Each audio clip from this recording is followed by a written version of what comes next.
अस्सलामुअलैकुम।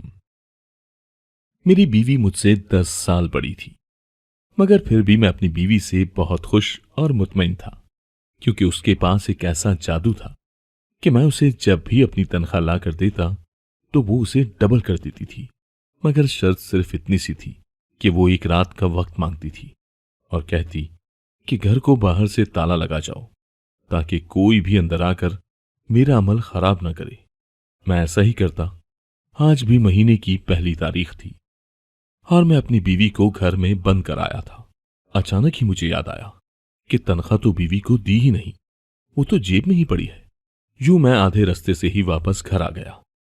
अगर जूं ही बीवी पर नजर पड़ी तो 7 आसमान सर पर टूट पड़े, क्योंकि वो तो मेरी बीवी ने आज मेरी तनख्वाह डबल करना थी। मैं अपने दोस्त के घर जा रहा था जब मुझे अचानक याद आया कि मैं तो अपनी तनख्वाह सिरहाने के नीचे रखना ही भूल गया हूं। मैंने अपना सर पीट लिया था। मैंने यू टर्न लिया था और गाड़ी वापसी के रास्ते पर डाल दी थी। जो ही अपने घर के पास पहुंचा, मैं लापरवाही से घर का दरवाजा खोलने लगा। तब मुझे किसी के कूदने की आवाज सुनाई दी थी। कोई मेरे घर की दीवार फलांग कर बाहर आया था। मैंने खुद को दूसरी दीवार की ओट में छुपा लिया और सामने खड़े शख्स को देखकर कदमों तले से जमीन निकल गई थी, क्योंकि मेरे घर की दीवार फलांगने वाला कोई और नहीं बल्कि मेरी अम्मी मेरे सामने खड़ी कह रही थी कि शहरियार, तुम वरीशा से शादी कर लो। घर की बच्ची है, हम सहारा नहीं देंगे तो कौन देगा। वरीशा है भी तो बहुत प्यारी, क्या हुआ जो तुमसे थोड़ी सी बड़ी है। मैं चिल्ला उठा, थोड़ी बड़ी? अम्मी, वो मुझसे 10 साल बड़ी है। जब मैं पैदा हुआ था तो उसने मुझे गोद में खिलाया था। कैसी मां है आप? अपनी बहन की बेटी के खातिर अपनी सगी औलाद तक कुर्बान करने जा रही हैं। मैं वरीशा के साथ खुश नहीं रह पाऊंगा। मैंने क्या करना है ऐसे हुस्न का जो बमुश्किल 5-6 साल ही कायम रहे, फिर तो वो बुढ़ी हो जाएगी ना। लोग हंसेंगे मुझ पर, 100-100 बातें बनाएंगे, मगर मेरी अम्मी ने तो अपनी बहन की मोहब्बत की पट्टी आंखों पर बांध रखी है। आपको कहां कुछ नजर आएगा। हम दोनों मां बेटा बहस कर रहे थे जब अब्बू भी बाहर से आ गए थे। उन्होंने भी इस बहस में हिस्सा डालना अपना फर्ज समझा था। वो बोले, नूरा, तुम्हारा दिमाग तो खराब नहीं हो गया? तुम क्यों मेरे इकलौते बेटे के सर पर अपनी बहन की बेटी लादना चाहती हो? तुम देखती नहीं हो कि जाहिद इस रिश्ते से खुश नहीं है। मत तंग करो बेचारे को। तुम जानती नहीं हो क्या, बड़ी उम्र की लड़कियां औलाद पैदा करने के काबिल भी नहीं रहती। मैं दिल ही दिल में अब्बू को दाद दे रहा था कि वो तो मेरे लिए बड़े अच्छे वकील का काम कर रहे थे, लेकिन अब्बू की अगली बात सुनकर मेरा मुंह ही खुल गया था। अब्बू बोले, अपनी शब्बों में किस चीज की कमी है? मेरी बहन की बच्ची है और फिर वो जाहिद से पूरे 5 साल भी छोटी है। अब्बू की बात सुनकर मेरा हलक तक कड़वा हो गया था। मैं गुस्से से बोला, अब्बू, पूरा जमाना छोड़कर आपको वो छिचोरी शब्बो ही मिली है मेरे जोड़ की। बेलगाम घोड़ी की तरह तो चलती है वो, पूरा मुंह खोलकर इस तरह हंसती है कि गोया अगले बंदे को मुंह में डालकर ही चबा जाएगी। उस शब्बों से तो वरीशा 1000 गुना बेहतर है, कम से कम सुलझी हुई तो है।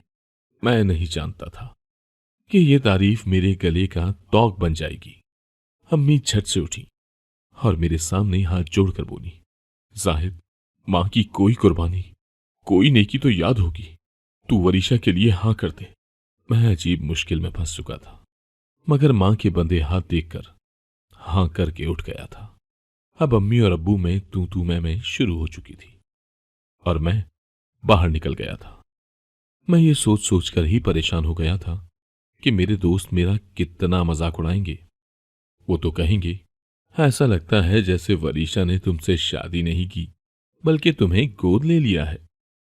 मैं अम्मी के बंधे हाथों की वजह से मात खा गया था, वरना मैं उनके काबू में कहां आने वाला था। मैं तो ये सोचे बैठा था कि शादी तो किसी ऊंची असामी से ही करूंगा जो मुझे सोने में तोल दे, मुझ पर पैसे की रेल पेल कर दे और मुझे इस बोसीदा पुराने मोहल्ले से निकालकर डिफेंस में ले जाए। मैं हसीन बहुत था, मेरा नाम था इस मोहल्ले में। मैं जब भी घर से निकलता था, मोहल्ले की लड़कियां छतों से मुझे देखकर खिलखिलाकर हंसती थी, इस उम्मीद पर कि शायद मैं उन पर नजरे करम डाल दूं। मगर मैं निगाहें नीची करके गुजर जाता था। इसलिए नहीं कि मैं बहुत शरीफ किस्म का इंसान था, बल्कि मैं तो इस सब से लुत्फ उठाता था। किसी को तरसाने का अपना ही मजा है। अब मुझे यही लग रहा था कि शायद मुझे इन्हीं लड़कियों की बद्दुआ लग गई है। जो मेरी किस्मत में वो लड़की लिखी गई थी जो मुझे एक आंख न भाती थी। खैर, मैंने अपनी अम्मी से भी अपना गम बांटा था, इस उम्मीद पर कि शायद मेरी बात उनके पल्ले पड़ जाए। मैं बोला, अम्मी, मैंने किसी अमीर लड़की से ही शादी करनी थी जो आपकी और मेरी किस्मत बदल देती। हम इस बदबूदार मोहल्ले से निकल जाते और एक नया घर ले लेते। अम्मी ने मुझे घूर कर देखा था और फिर बोली, जाहिद, मैंने तुम्हें इसलिए नहीं पढ़ाया लिखाया कि तुम लड़कियों से उम्मीदें लगाकर बैठ जाओ कि वो तुम्हें अमीर करेंगी। कुछ शर्म कर लो। इस किस्म की सोच से तुम कहां कामयाब हो सकते हो। वैसे ये भी तो हो सकता है ना कि वरीशा ऐसी भागन हो कि आते ही तुम्हें अमीर कर दे। मैं हंसकर बोला, अम्मी, अगर वो इतनी ही भागों वाली होती तो क्या अब तक कंवारी बैठी होती। आपने अपनी बहन के हालात देखे हैं ना। गीली सूखी खाकर गुजारा करने वाले लोग हैं वो इतनी ही बुलंदबख्त होती तो अपने वालिदैन को रंग लगा देती। अम्मी गुस्से से बोली, जाहिद, अपना मुंह बंद कर ले। ये ना हो तुम्हारा बाप कुछ सुन ले और उसे ताने देने का एक और मौका मिल जाए। मैं खामोश हो गया था और तब तक खामोश ही रहा जब तक वरीशा रुखसत होकर मेरे घर नहीं आ गई थी। वो दुल्हन बनी हुई थी। मैंने उसे गौर से देखा तो वो बड़ी प्यारी सी लग रही थी, लेकिन मैंने सोच रखा था कि इससे कोई प्यार व्यार की बात नहीं करनी। मैं बोला, वरीशा, तुम मुझसे उम्र में 10 साल बड़ी हो। ये ना हो कि तुम इस बात का फायदा उठाकर मेरे सर चढ़ने की कोशिश करो। मैं मर्द हूं। मर्द छोटा हो या बड़ा, मर्द ही होता है। मैं तो वैसे भी इस शादी पर रजामंद नहीं था। अम्मी ने जबरदस्ती ही सब कर डाला। वरीशा का चेहरा एकदम से उतर गया था। उसके चेहरे पर आंसू फैल गए थे। मुझे अफसोस हुआ क्योंकि मैं अंदर से बुरा इंसान नहीं था। मैंने अपनी बातों का असर जाहिर करने के लिए कहा, वरीशा, मुझे तुमसे जाती तौर पर कोई खार नहीं, मगर मैं किसी अमीर लड़की से शादी करना चाहता था ताकि मैं रातों रात अमीर हो जाऊं। मेरी बात सुनकर वरीशा ने आंखें फैला ली थी और बोली, बस इतनी सी बात है। अमीर तो मैं भी आपको कर सकती हूं। मैं इस्तेहज़ाइया तौर पर हंस दिया था। मैं बोला, तुम क्या मुझे अमीर करोगी? क्या मैं तुम्हारे वालिदैन के घर के हालात के मुतालिक नहीं जानता? वरीशा फिर से जर्द पड़ चुकी थी। वो बोली, जाहिद, मुझे ताने देने की जरूरत नहीं है। मैं सच में आपके दिन फेर सकती हूं। आपको सिर्फ करना यह है कि जिस दिन आपको तनख्वाह मिले आप बिना गिने वो सारी रकम मेरे हाथ पर रख दीजिएगा और एक रात के लिए घर को छोड़कर बाहर चले जाइएगा। सुबह जब आप घर लौट कर आएंगे तो आपकी तनख्वाह डबल हो चुकी होगी। मैं हैरान हो गया। मैं बोला, वरीशा, मैं तुम्हें पहले भी कह चुका हूं, मैं तुमसे छोटा हूं, लेकिन मैं कम उम्र बच्चा नहीं हूं।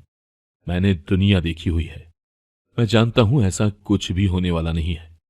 तुम सिर्फ अपनी अहमियत बढ़ाने के लिए सब कह रही हो। वरीशा ने नफी में सर हिला दिया और बोली, जाहिद, मेरा यकीन करें, मुझे एक मौका देकर तो देखें। मैं आपके दिन फेर दूंगी। आप याद करेंगे कि आपने किस नेक घड़ी में मुझसे शादी की थी। मैंने दिल में सोचा कि वैसे भी मुझे 3-4 दिनों में तनख्वाह तो मिलने वाली ही है। वरीशा को आजमाने में क्या हर्ज है। मैं वरीशा से बोला, ठीक है, मैं तुम्हें मोहलत दे देता हूं, लेकिन एक बात याद रखना, तुमने आज रात मेरे साथ जो भी बातें की हैं, अगर वो झूठ निकली तो मैं तुम्हें इसी बात पर तलाक दे दूंगा। तुमने अपने शौहर के साथ झूठ बोला है।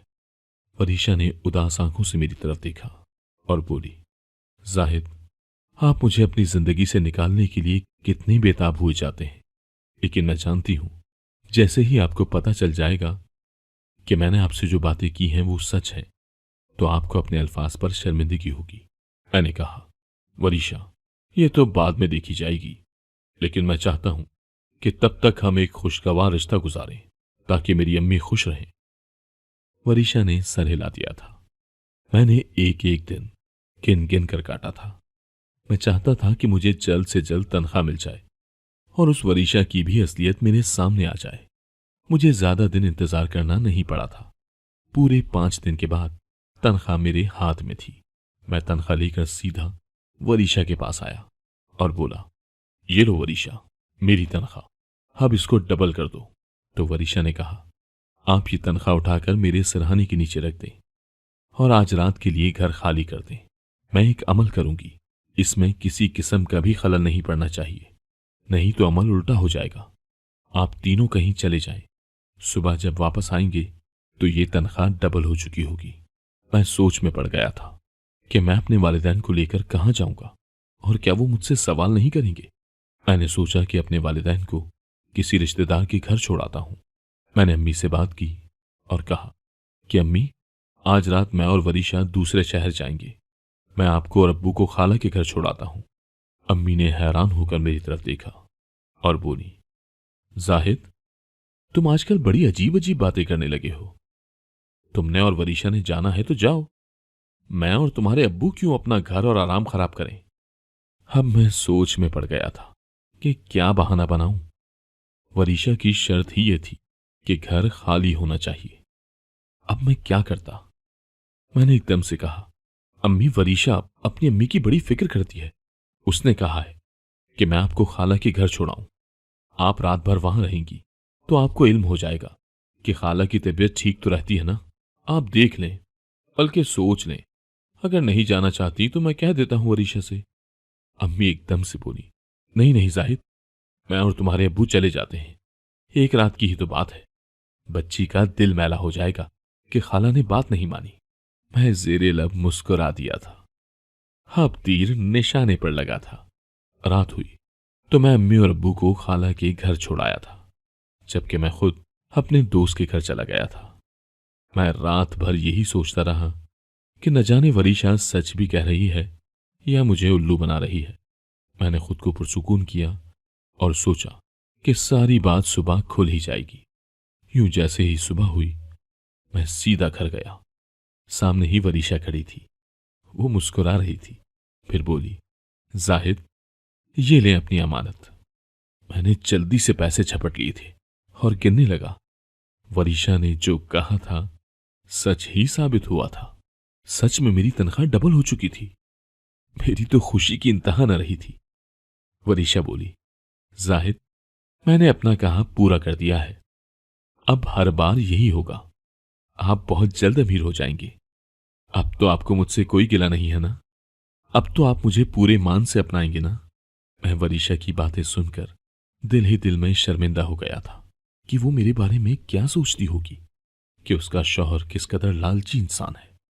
मगर फिर मैंने खुद को दिलासा दिया कि चलो, जो होना था वो तो हो ही गया।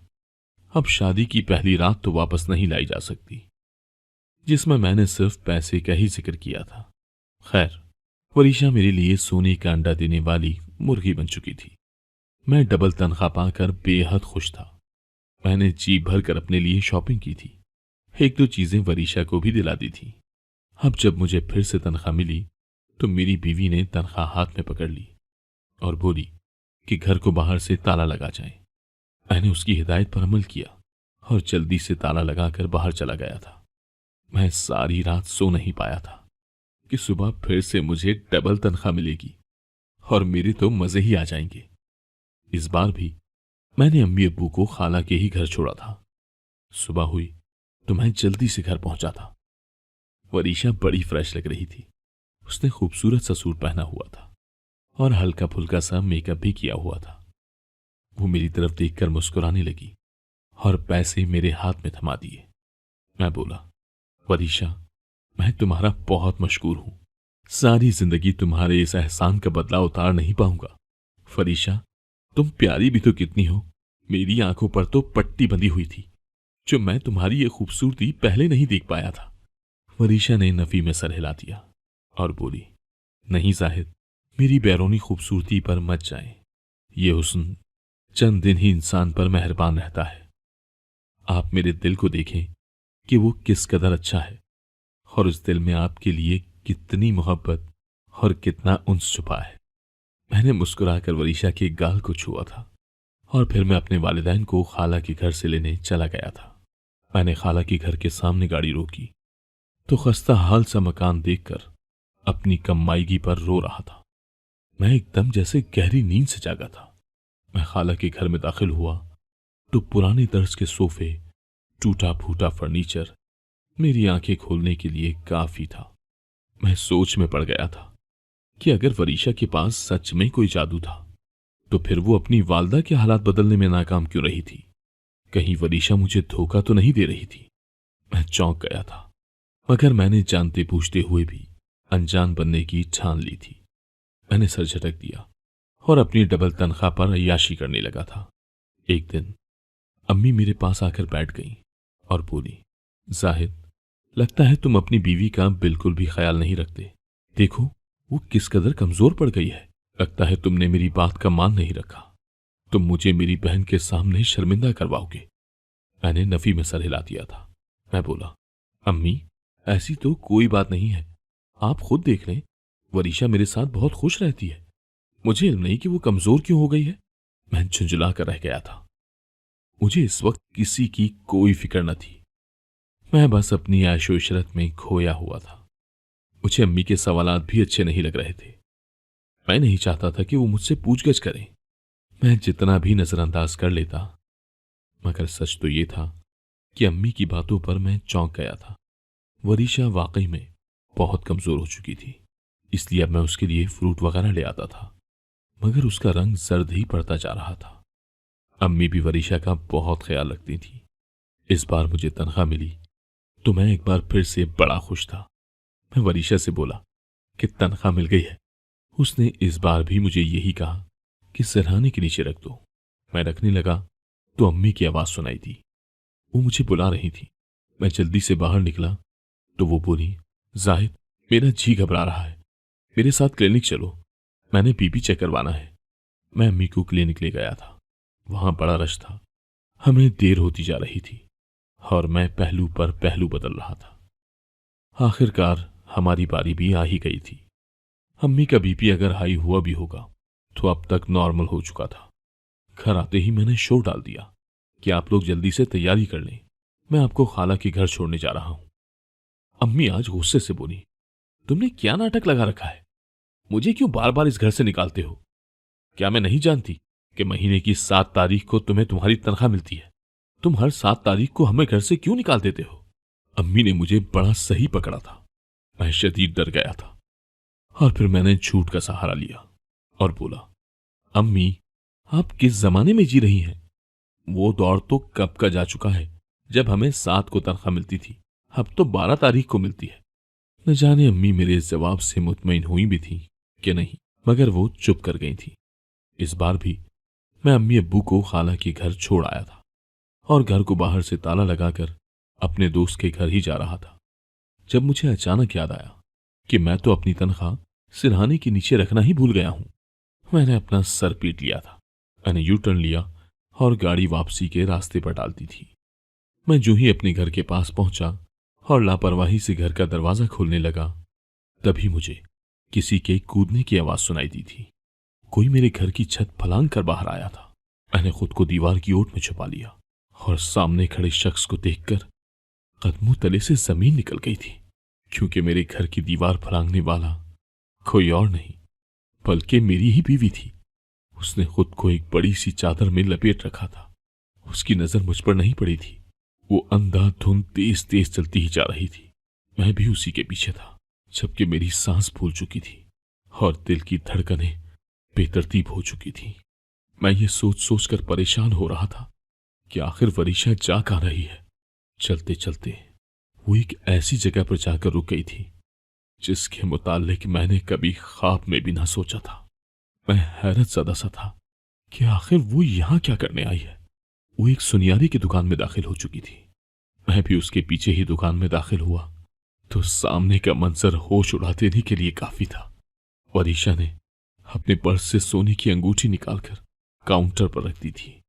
तभी सुनियारा मुझसे मुखातिब हुआ, जी सर, आपको क्या चाहिए? तभी वरीशा ने पीछे मुड़कर देखा और जैसे ही उसकी नजर मुझ पर पड़ी तो उसकी हवाइयां ही उड़ गई थी। वो शदीद घबराई हुई थी। फिर वो अचानक लड़खड़ाई और पीछे जा गिरी। मैंने काउंटर से वरीशा की अंगूठी उठाई और वरीशा को सहारा देकर गाड़ी में बिठाकर डॉक्टर के पास ले गया। वरीशा को भी जल्द ही होश आ गया था। डॉक्टर की बात सुनकर तो मैं बौखला गया था। डॉक्टर बोला, मुबारक हो, आप बाप बनने वाले हैं। मैं तो खुशी से झूम ही उठा था। डॉक्टर ने वरीशा को दवा देकर घर भेज दिया था। वापसी के रास्ते पर मैं बोला, वरीशा, आज मुझे सच सच बता दो, तुम मेरी तनख्वाह कैसे डबल करती हो? वरीशा मेरी बात सुनकर रोने लगी थी।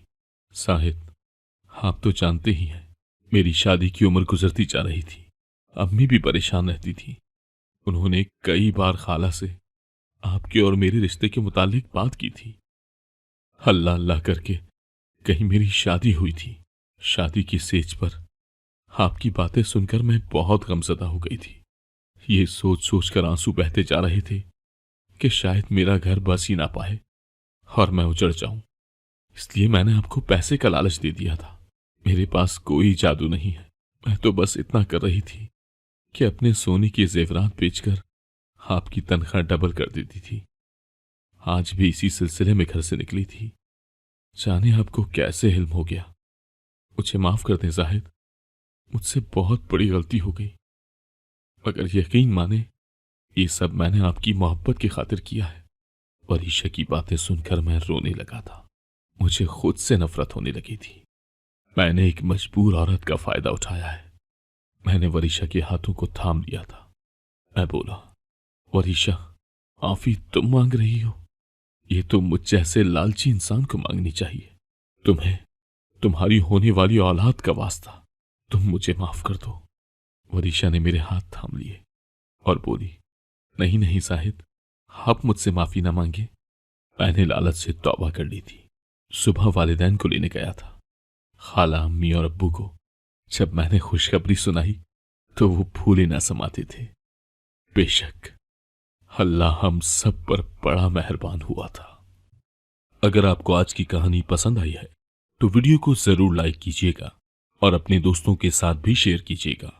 और हां, अगर आपने अभी तक हमारा चैनल सब्सक्राइब नहीं किया तो जरूर सब्सक्राइब करें। मिलते हैं कल एक नई और दिलचस्प कहानी के साथ। अल्लाह हाफिज।